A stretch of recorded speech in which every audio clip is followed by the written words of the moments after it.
Maka di Imam Syafi'i kepegah lun beut saboh bab daripada ilmu lebih cinta lun daripada lun sembahyang sunat 1000 rakaat. Bahkan karena ilmu lebih mulia.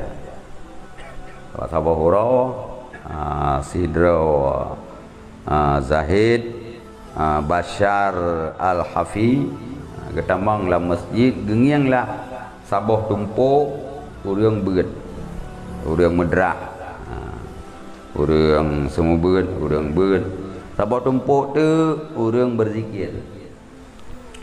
Gedengnya ho kutamang. Pukujak bat tumpuk zikir, pukujak bat tumpuk beut. Cepat tago je beut, cepat tago je zikir. Alah baku semayang eleh. Semayang tu 2 rakaat. Liu semayang gedang lau nyoh kujak. Jak gede beut, jak gede zikir. Alah taho be hana mau sang. Tajak gede hana mau ngawak je, tajak gede ke tepat ju. Oh ju. Ha ke? Ana mangan. Tajak gede antang hatai ko beut, tajak bab beut antang hatai ko zikir. Dia awak zikir ikeung kawa beut, awak beut ikeung kawa zikir, bab kujak wo ju. Yang kesimpulan. Terus rumah ge tengah malam dia tidur bermimpi. Seolah-olah Rasulullah datang gekeun dalam lemponya. Hai besar, rugo ka? Purgo han kaja bab majelis ilmu.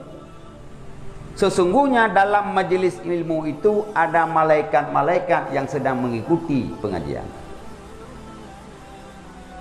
Jadi hana gebegah kajak kriya majelis zikir. Kajak bab majelis ilmu. Betapa mulianya majelis ilmu. Bahwa dalam majelis ilmu itu ada malaikat-malaikat yang menyertai kita dengan sayapnya menutup orang-orang yang menuntut ilmu. Jadi nyamban penting. Ya. Makanya beut minta ilmu lebih good daripada sembahyang sunat.